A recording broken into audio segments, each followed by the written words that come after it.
the final number? I think we're live now.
Good afternoon.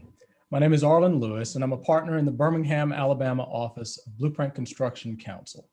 I'm the chair of the ABA Forum on Construction Law, and on behalf of the forum, I'd like to welcome you to another installment of the forum's monthly Diversity and Inclusion Brunch series. I'm pleased to report that in February of 2021, the forum received the Diversity, Equity, and Inclusion Champions Award from the ABA Commission on Racial and Ethnic Diversity in the Profession for the development and implementation of this series of discussions. Accordingly, I can proudly welcome you all to the award-winning Diversity and Inclusion Brunch series featuring Yolanda Cash Jackson, a shareholder with Becker and Poliakoff.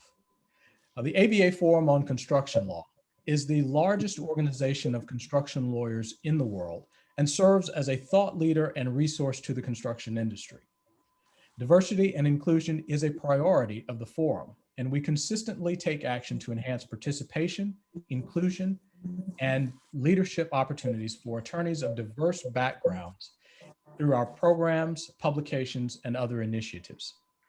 The forum offers several scholarships, fellowships, and leadership development programs to enhance diversity among construction lawyers. Now, if you're not yet a member of the forum or an affiliate, I invite you to join our organization and participate more fully in our programs that serve and support the construction industry. You can do so by going to the americanbar.org website and choosing construction law. On a broader scale, the forum is committed to raising awareness and understanding of the vital role diversity plays in the construction industry.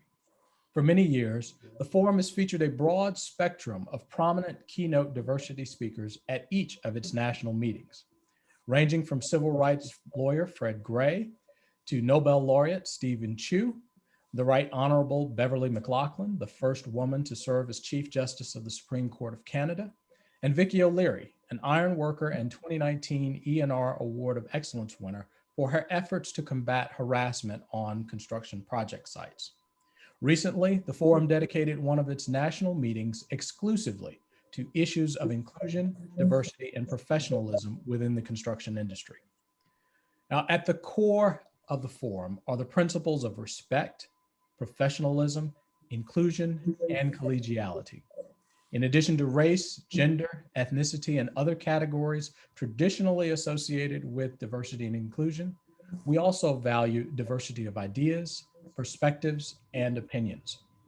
Accordingly, through the Diversity and Inclusion Brunch series, we feature a 1-hour conversation with keynote speakers who provide insight into issues of diversity, inclusion, construction, and the legal industry. Now, the brunches are held at 1 p.m. Eastern on the third Thursday of each month.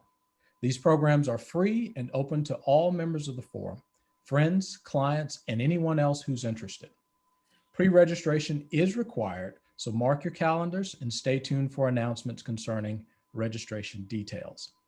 We'd like to thank Nick Holmes, chair of the forum's Diversity and Inclusion Committee, for his support in the development of this series. We'd also like to thank Tamara Harrington, LaShonda Williams, Colleen Hardison, and all of our forum staff for helping to make this program a reality. With that, let's get into our session, and I'm pleased to introduce the person principally responsible for organizing today's session, our moderator, Lisa Colon, a partner at Saul Ewing. Lisa, it's all yours. Thank you, Arlen. Thank you, and welcome to our March 18th program. I am excited to be here, especially to have my sister-in-law, that's as we like to call each other, with me today. And I promise you, we're going to have a fun and open and free discussion. So with me is Yolanda Cash Jackson. Yolanda is a graduate of the University of Florida. She is a double Gator, receiving her bachelor and law degree. She was a member of the law class of 1990 and is among the power elite when it comes to lawyer lobbyists in our Florida state capitol. Her untraditional path to becoming a lawyer who influences state policy at the highest levels is a model for new lawyers seeking meaning to their law practice. Yolanda knows political leaders by their first name, and everyone knows who Yolanda is in Tallahassee, and she changes people's lives through institutional and programmatic initiatives. Yolanda's tapped into the Florida Blue Key while in law school. She learned early in her career about the sheer benefit of giving back to her community. She learned how community involvement is more than helping your community. It is about helping yourself.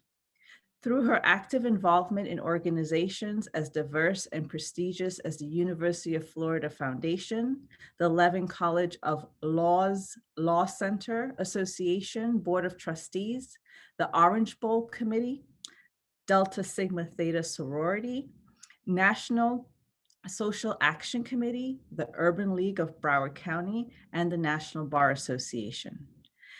Yolanda has established a reputation for fairness, integrity, dedication, and trust. She strives to exemplify those profound qualities every day, working on behalf of her clients, many of whom have been with her for over 10 years.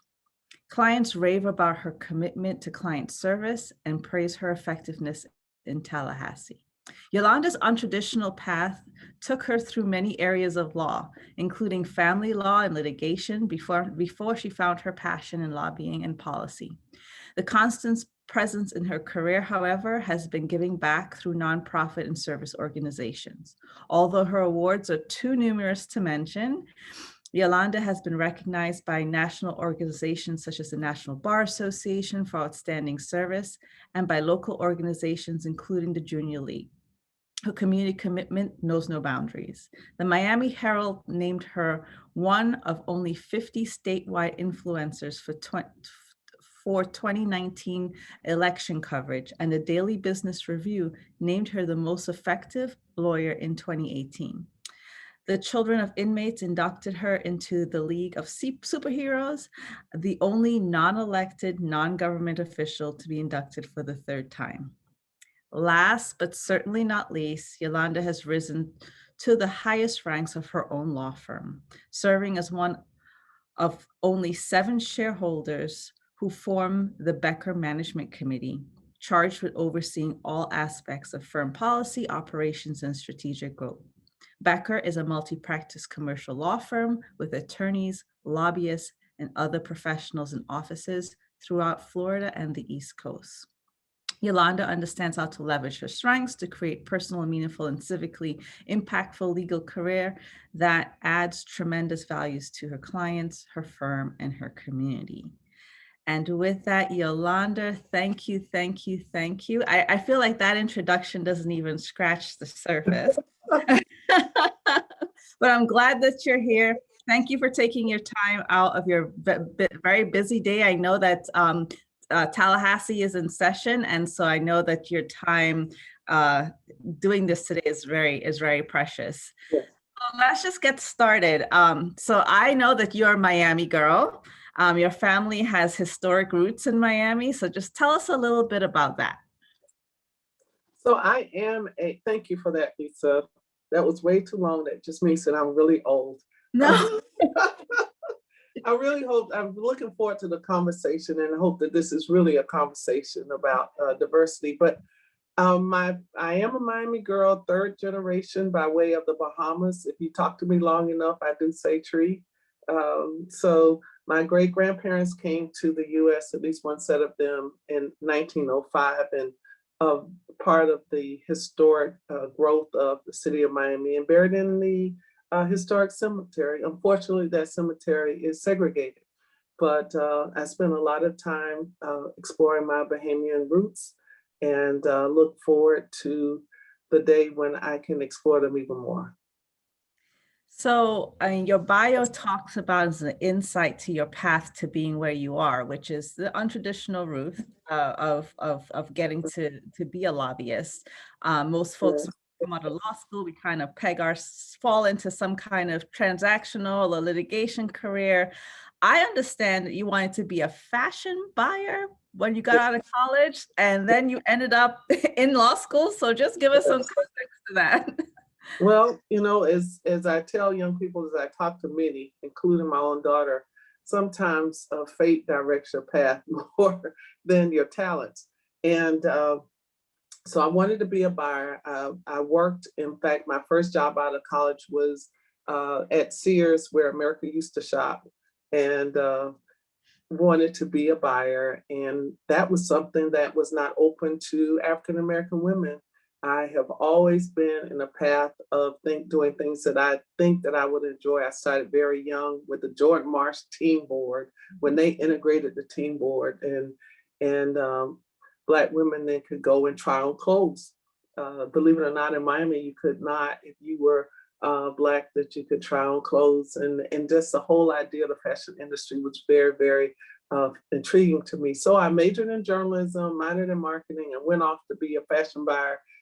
Then in Chicago is where they were based. But anyway, I had to go to the management training program, did that, and I found out quickly, even though I had a degree, they promoted a young man named Ray Brown. I don't know where he is. I've never seen him since he left, but they promoted him over me. So I thank him. I really owe him some money, because but for being passed over, I would not have applied to law school and just enjoyed such a wonderful career.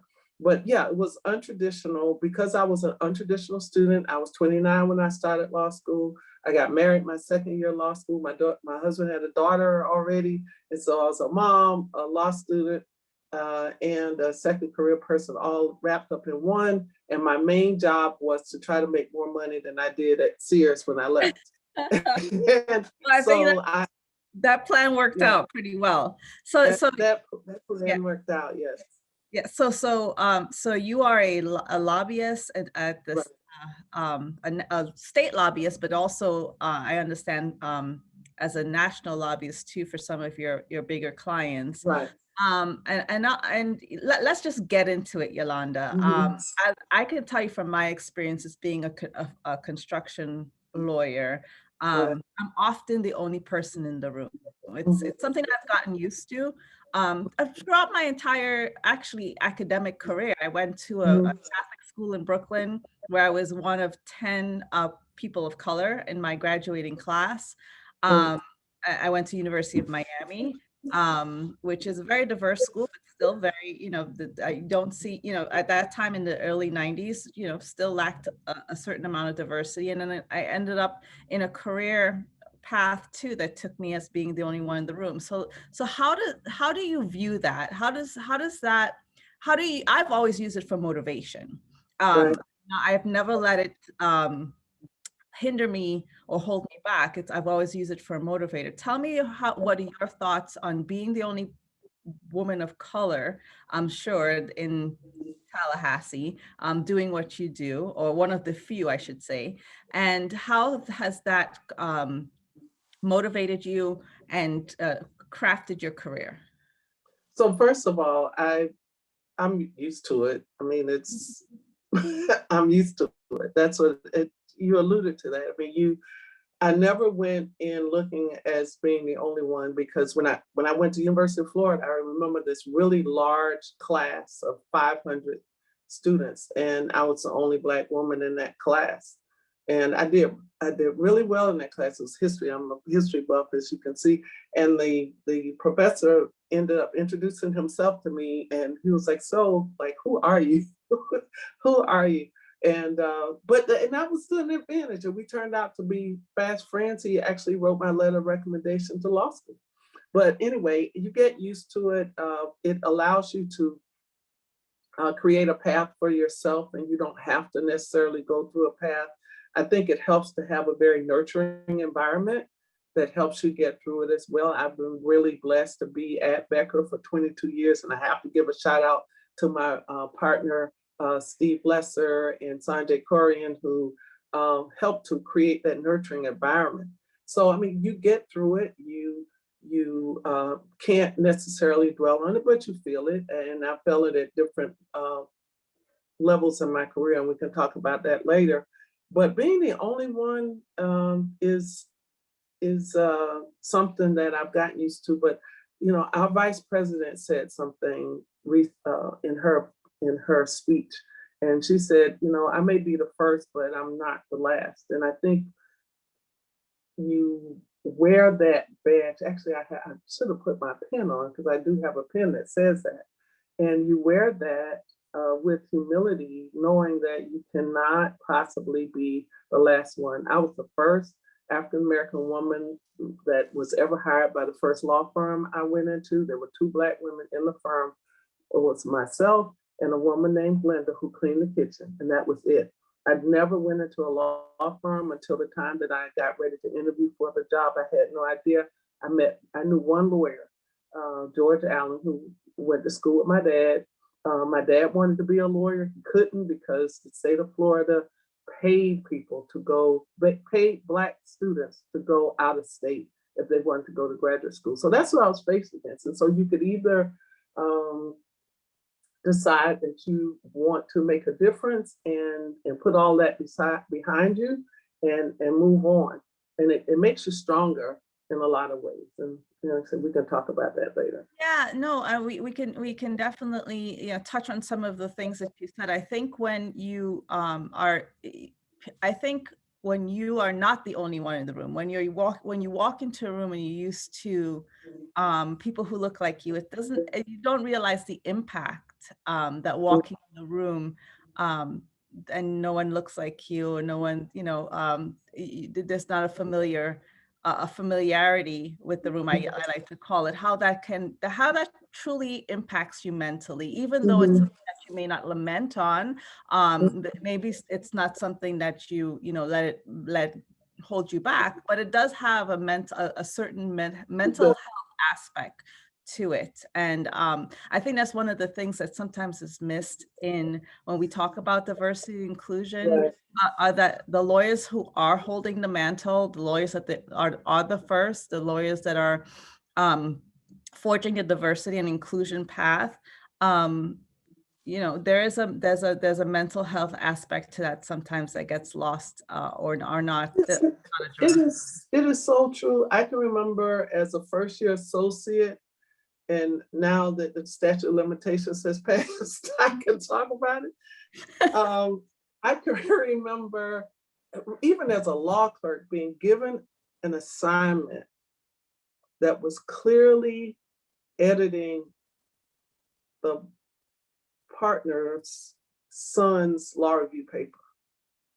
And remembering even to this day how humiliating that was, not because that I mind doing the exercise, but thinking that I came from a background that I didn't have that opportunity. to have someone to give me that leg up or that support. As I told you, my dad wanted to go to law school, but the reality was that his family couldn't afford to send him, nor would the state of Florida acknowledge that he wanted to be a lawyer. And that's why I'm so passionate about giving back. I'm going to give a shameless plug. We established some Black law students, Black alumni at the University of Florida, and I'm going to say their name.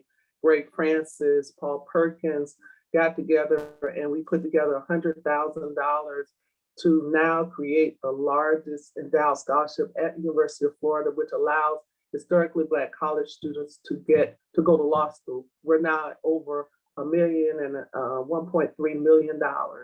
And that's why I'm so passionate about it, because if you're given the opportunity, if people truly give you the opportunity to use your talents and all that is in you, you will be successful. And that's what's missing in the diversity and inclusion discussion.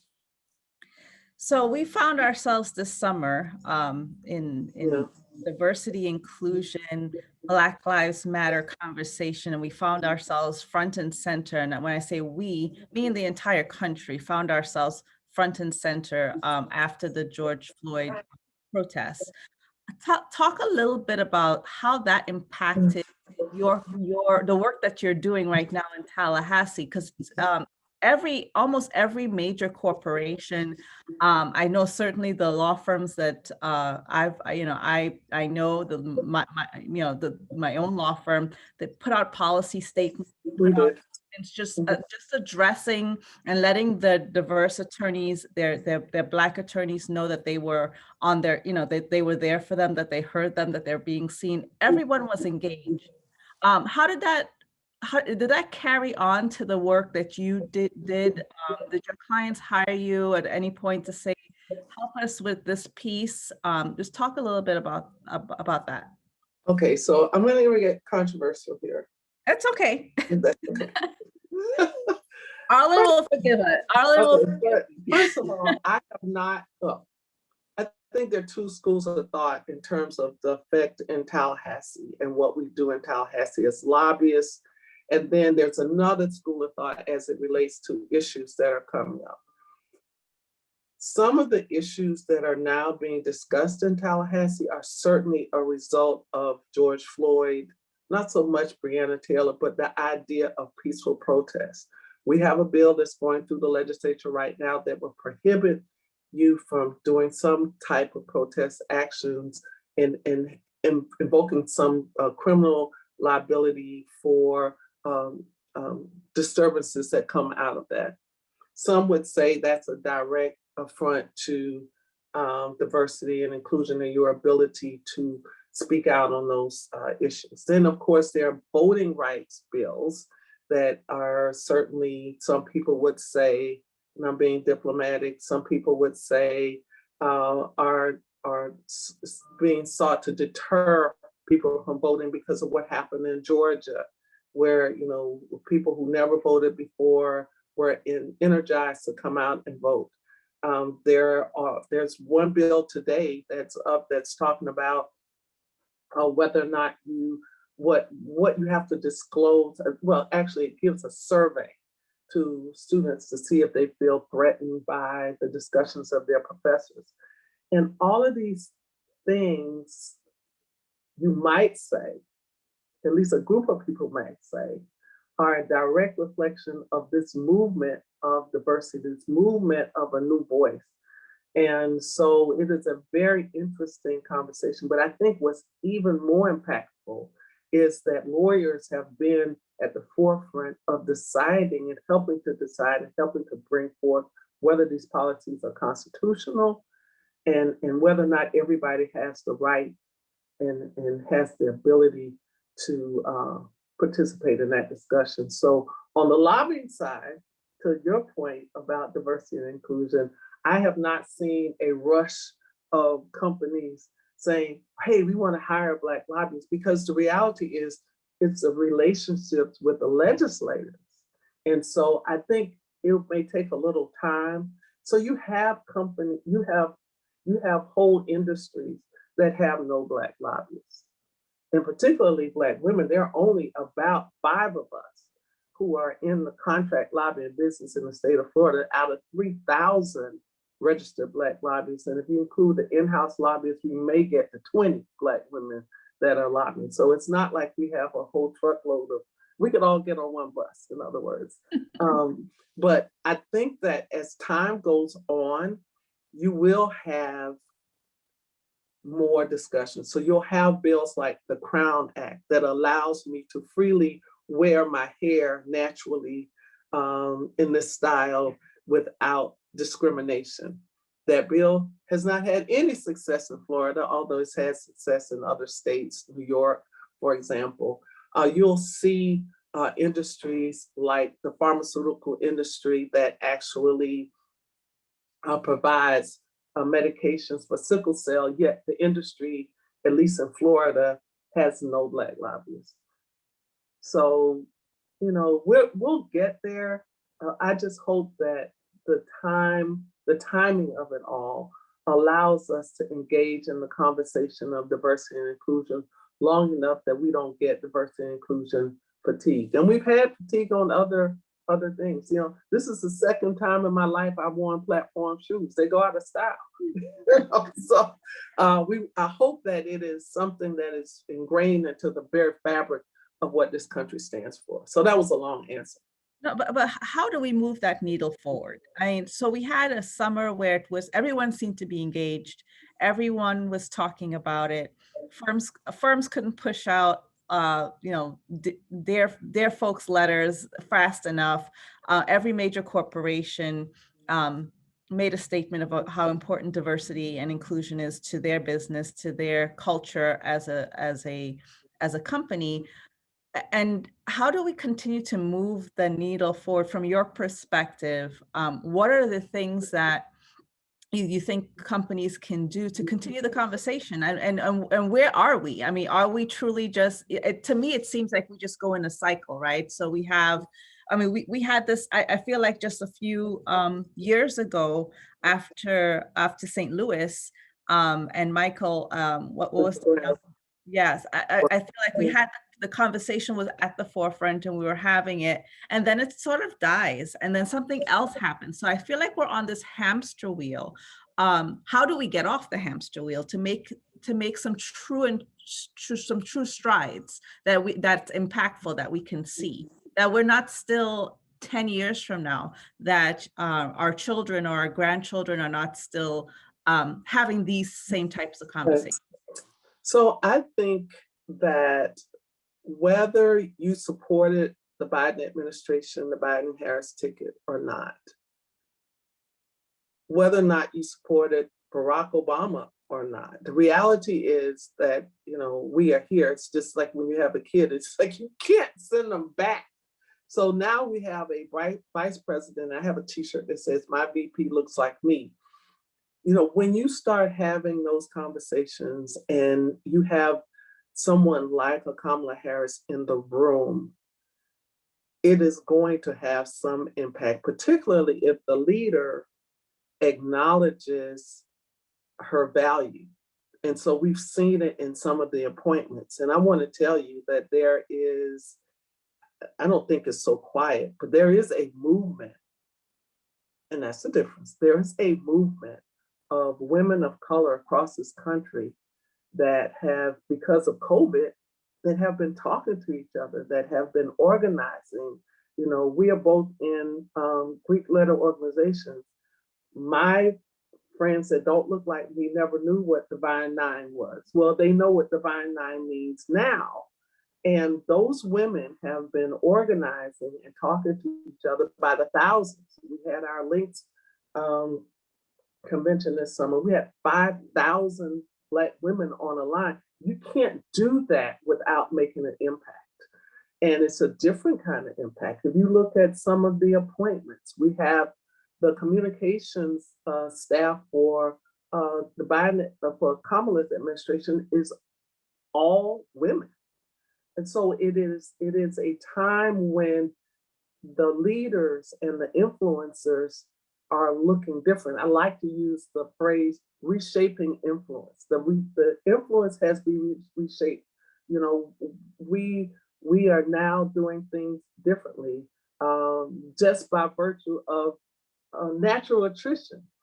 It's kind of like when Nancy Pelosi became a speaker, they had to do something with the the urinal in the bathroom. I mean, it's the same kind of conversation, but I think that it may be a little different this time, but we still have a long way to go. A long way to go.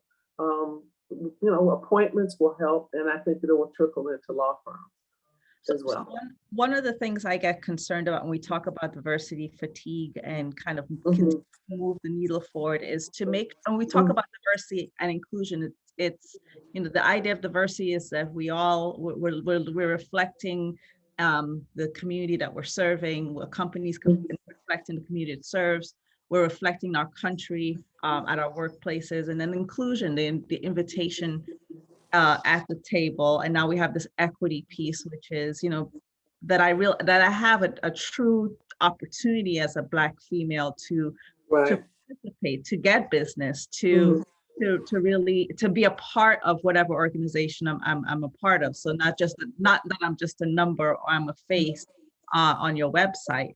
So when we talk about this, one of the things that concern me is not alienating those who we're looking at, and let's just call it like it is, not alienating white men. We want them we want them as allies. We want them because they're the ones who are still in power and still make important decisions. Do you have any thoughts about how do we do this dance, walk this rope, and not leave anybody out? Okay, so this is my bottom answer. Diversity and inclusion makes sense. CENTS. The bottom line is the bottom line. I mean, we are not in the charity business. We are law firms who are looking to make money. And if our clients say that diversity helps them make money, and we need to get on the program. Period. I mean, we are going through a period of time in this country where the country is getting browner, that the majority will soon become the minority, and so will, I believe, some semblance of power just by virtue of the numbers. You can't be in the investment business. I don't know. I'm like so excited about what Goldman Sachs is doing, and I hate to be mentioning names, but I have to give a shout out to those sisters who led that division of Goldman Sachs that said, hey, you know what? $100 million, you get a car, I get a car, you get a car, $100 million we're going to put into investing with Black women. Why? Not because, I mean, it's important. Listen, it's important and it's the right thing to do. But the reality is that Black women are an untouched group of investors, and they are in it to make money. Diversity and inclusion makes sense, period. And I think that that's not going to change. So I'm very passionate about that idea. At the end of the day, as lawyers, as Black lawyers, if I haven't learned anything else, and I'm sure you have too, that when we do evaluations, we talk about bonuses, we talk about distributions. At the end of the day, it is the bottom line of what's on that paper. And the one commonality that every law firm understands is it doesn't matter if the client is Black, white, yellow, Jamaican, Indian, whatever, it's green. When you come down to, that's the color that matters. And so I think that we have to look at it that way. So as a member of your firm's executive committee, obviously, I'm sure that you've discussed these issues. I was a member of Becker about 10 years. Goodness, more than 10 years ago. Really? Oh, wow. I think 15 years ago. Wow, it goes quickly. Wow. Okay. So I know that your firm diversity is an important piece, and like you say, a business piece. When attorneys of color, when Black and Black women, say for yourself, because you've been there for so long, you've been there for over 25 years. How do you truly put the equity piece together, right? So, and this is what I'm kind of alluding to. Getting the business is not easy, right? It's Right. not for the average person. I mean, there's a lot of work that goes into it. There's a lot of, what I like to say, shaking hands and kissing babies after work that you have to do. But that doesn't necessarily equate into business. I know I can tell you from my personal experience, all of the major clients I've landed, all of the major cases I've worked on, has never come from the shaking hands and kissing babies work. It has come from my female, by the way, mostly female, not all, but mostly female attorney friends who know me as the construction lawyer. So I think, at least when I look at my career, there's a gap there of a challenge of going out and getting business in the traditional way. So and that's the equity part. Like, what can law firms do, from your perspective, to help Black lawyers, Black female lawyers, come into that equity part? So I think that what law firms can do is make sure that women, Black lawyers, Black women lawyers are included in the conversation. I think we have a tendency, just because we kind of congregate with people who are our own kind, and I say that in a very loving way. So I can remember vividly, as a first year associate, having an office right by it was like a fork in the road, and how many times that people in the firm that didn't look like me passed me by to go to lunch and never asked me to go. And that those conversations at lunch were conversations about distribution of work, about can you do this research for me? Can you go to a pitch with me? And so we have to make a conscious effort on both sides to have those conversations be as inclusive as possible. A lot of businesses received by cross-selling. I know within our firm, we do a lot of cross-selling, but it's because we respect and kind of know what other people's talents are in terms of bringing a business. I've had the client that I brought in that didn't know anything about the firm. They just knew me. And I was able to grow that client from really wasn't that much lobbying into doing, now we're doing real estate for that client. Now we're doing corporate for that client. And that client would not have been at the firm but for me, and that's okay. I don't have the privilege of growing up in a country club. I don't have that privilege. I don't have that privilege of, being in my dad's yacht club, just like he didn't even have a boat, so it can't be in the yacht club. But there are other ways that you can turn business into the things that you do have relationships with, and to your point, with other women. The growing number of women, by the way, are going in-house that look like us because they have fatigue from being at law firms.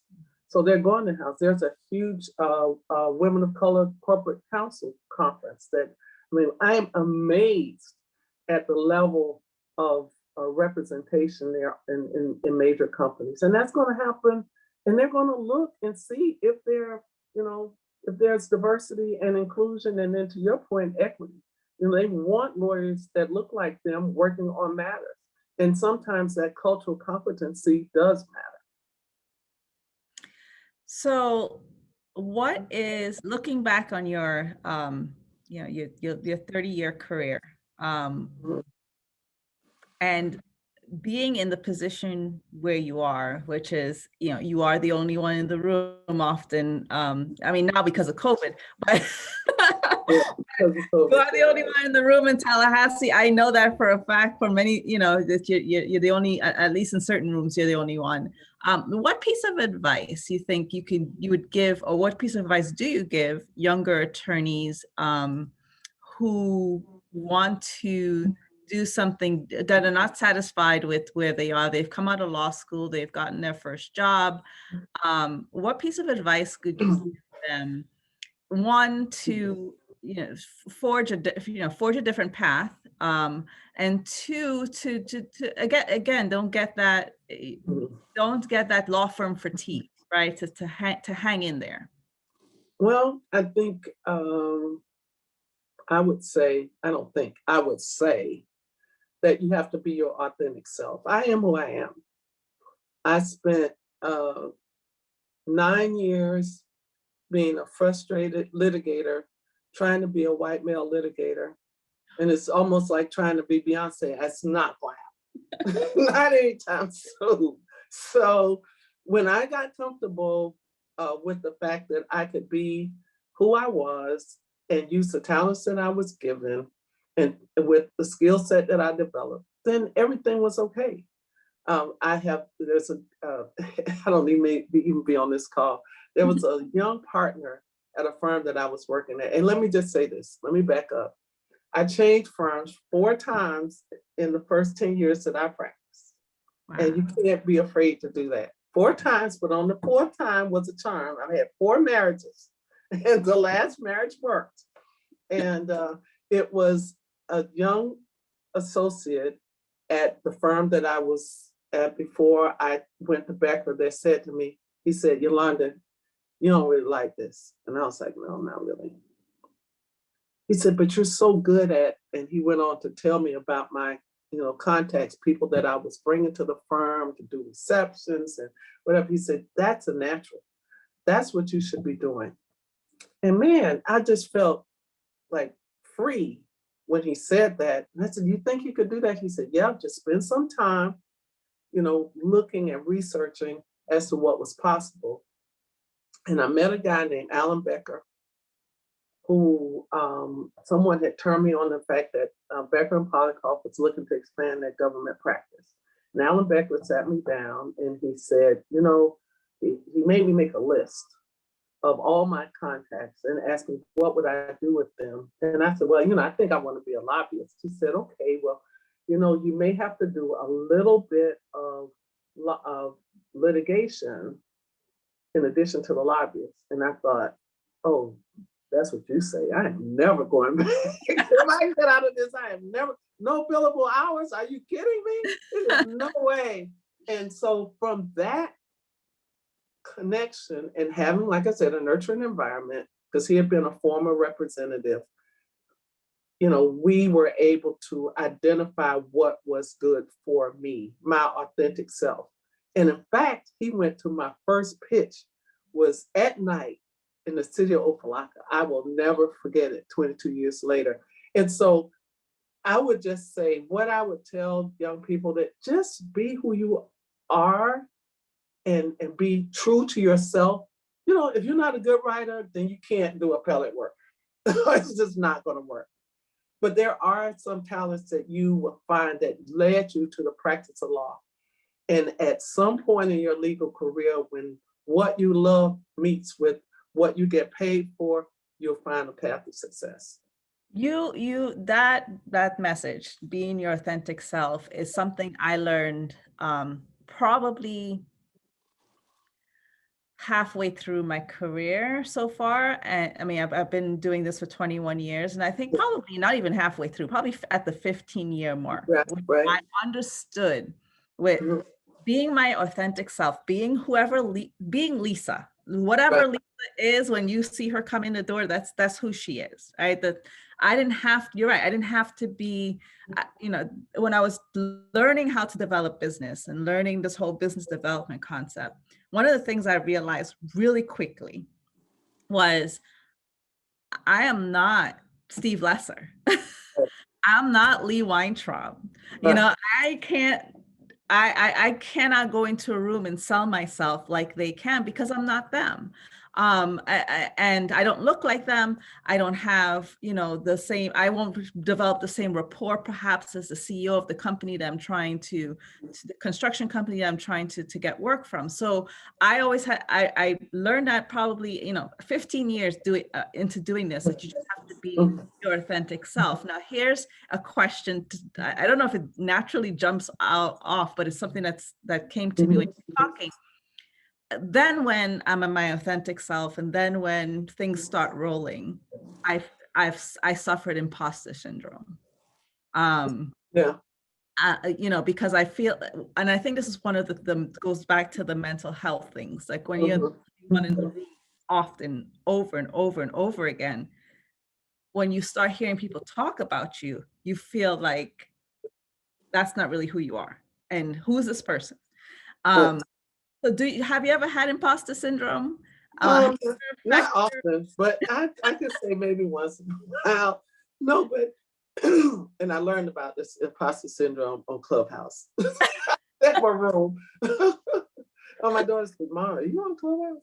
But anyway, but the whole idea of imposter syndrome is also tied into whether or not you really feel that you belong.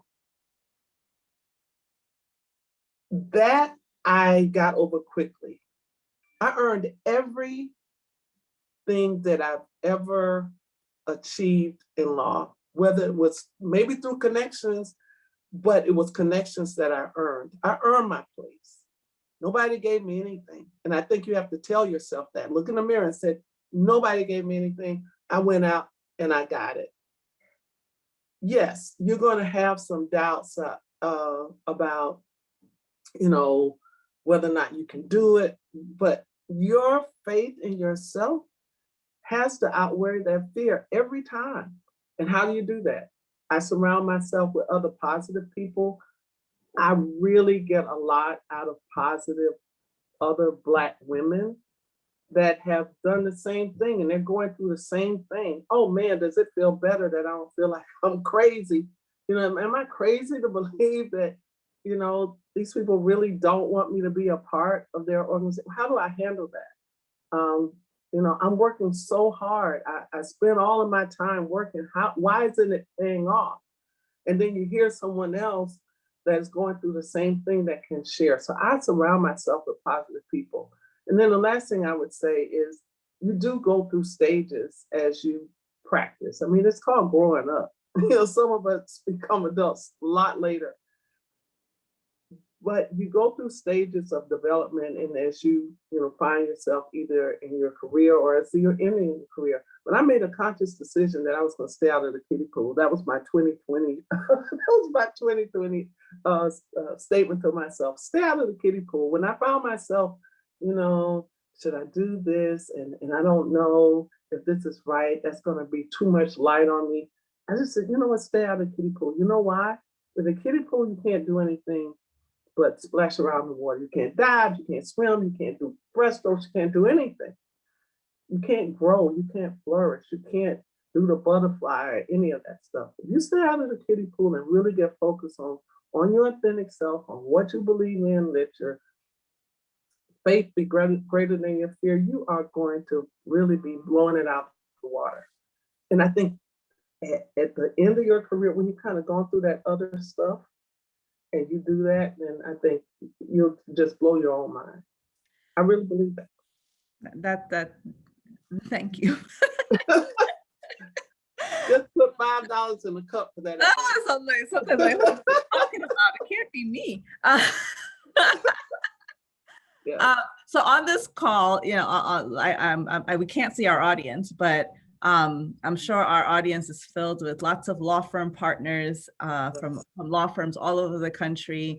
And what would be one thing that what piece of advice you would give that partner who has a 29-year-old Yolanda Jackson in his office, who is the next superstar? He knows she's the next superstar. What, in terms of nurturing, because you talked about Alan Becker and how you did have a very nurturing environment. You had people on your side. What advice would you give him or her who has the next Yolanda Cash Jackson in their office, that they know is the next superstar? She's a Black female. What advice you would give them in terms of nurturing and helping her grow her practice? So I think I would first say, talk to her. Find out interview her, find out, you know, what kind of background she has and what her interests are. And I think that's common among any young lawyer. Then I would say, don't judge her. Don't put her in a box. Don't let your limited background, because more than likely than not, she's been in a lot more places where she's the only one than you have been in places where she is not the only one. Does that make sense? Yeah. So, you know, she probably has more experience at cultural competency and being able to flow between ways in places and ways that you have not. And look at it that way. She probably could help you make some more money because she can go and understands, she can go in places and understands some things a little differently. I could give a million examples. Representing historically Black colleges. None of my partners went to historically Black college.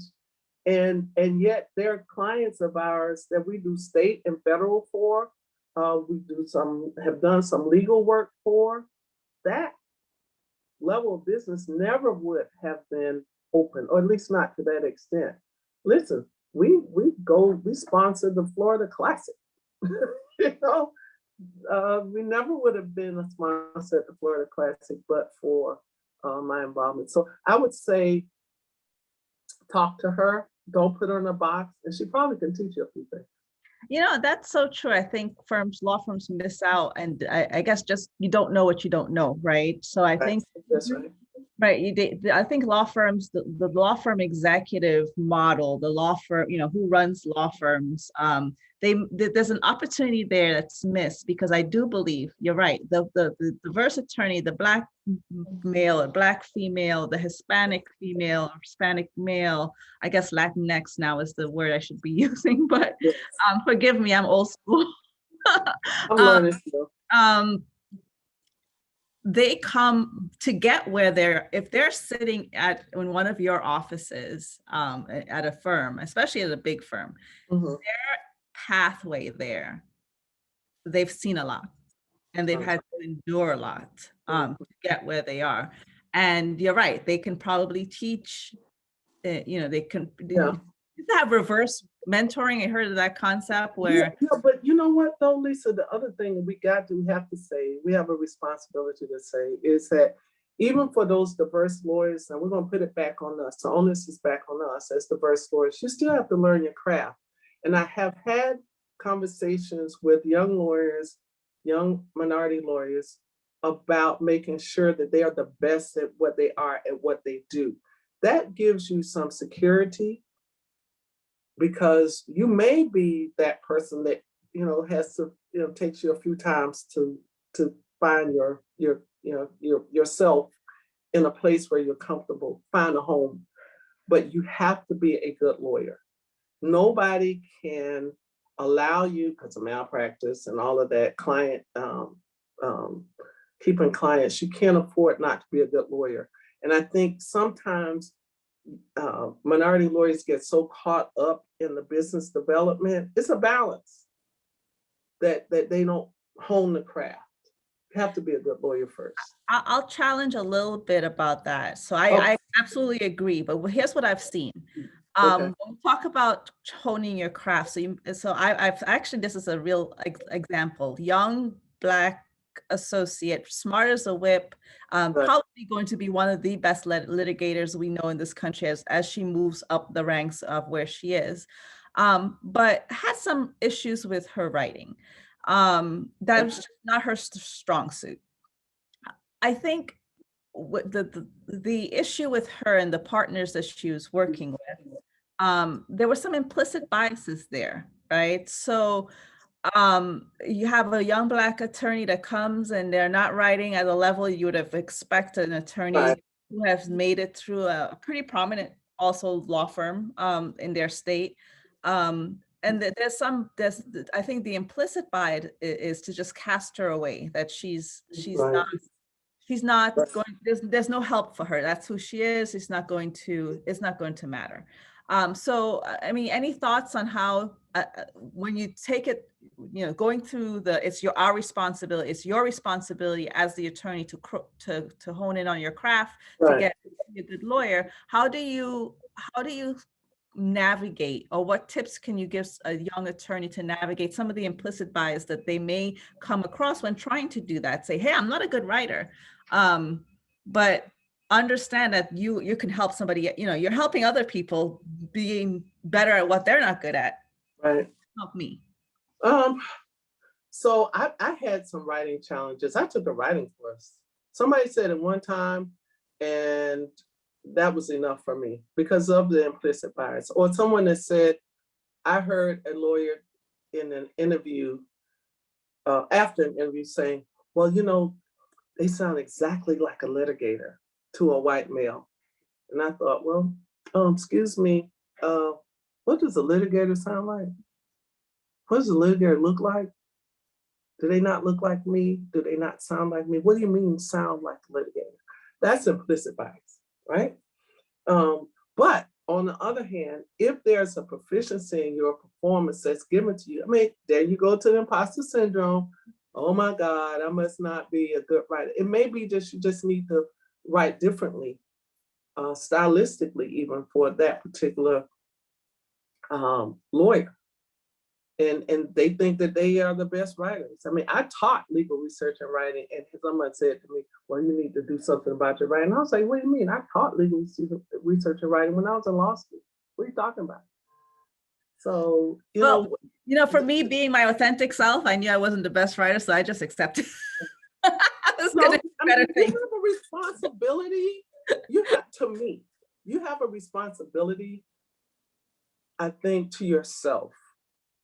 That if there are some shortcomings, because we're not perfect, we're only striving for perfection, that you have a responsibility to hone in on your skills, not for the partner that says you can't write, but for yourself. Right. You have to do that for yourself. I always tell folks, when you think you don't do something well, for me, it was writing, then write. Yes. Write an article for everything, and somebody's going to edit it, and it's going to go. And you'll be surprised. People say, "Oh my God, that was such good work." Well, to your point, I can't say that I haven't felt at times that I had to be 10 times better than some of my counterparts, and it's hurtful. It's hurtful that you've done 10 times them. You leap tall buildings in a single bound, and it's not good enough. But they didn't leap tall buildings. They couldn't even climb the building, but somehow they are deemed to be better. And some of it, you can't change all of it, but you can change some of it. So, it's hurtful. It is a hurtful thing. It is. Yeah, it is. Well, Yolanda, thank you so much. Can you believe an hour has gone by so fast? Yes, we could talk all day. We could talk about this all day. Yes. Thank you so much for joining us. I appreciate it. I always enjoy speaking with you. I hope that the audience has enjoyed it just as much as I have. And I'm going to, I don't know if you have any last words you want to say. No, I just thank you for the opportunity. I think that this is probably one of the most unique conversations that I've seen, particularly among lawyers. We are such a small number of all the lawyers in the process, and to have the ability and the foresight for this leadership to Mr. Lewis and his leadership to do this is just amazing. And I hope that everybody learned a little bit. Thank you so much. Arlen, I'm turning it back over to you. Great. Thank you, Yolanda and Lisa, for a riveting discussion. I mean, we could probably continue this discussion for another hour or 2 or 5. But we thank you so much for doing this. I certainly enjoyed it, and I'm sure the rest of our audience did. I want to thank you all for joining us today. Our next Diversity and Inclusion Brunch session will be held on Thursday, April 15th, 2021 at 1 p.m. Eastern. And our guest speakers will be Trish Kendamo and Clara Rodriguez Rocasek, who will discuss Challenges and Cultural Differences in Representing Hispanic Clients, the Future of the Practice, and Priorities for Progress. Our own John Vento will moderate the discussion, so please mark your calendars and join us next month. Until then, stay safe and be well. Thank you.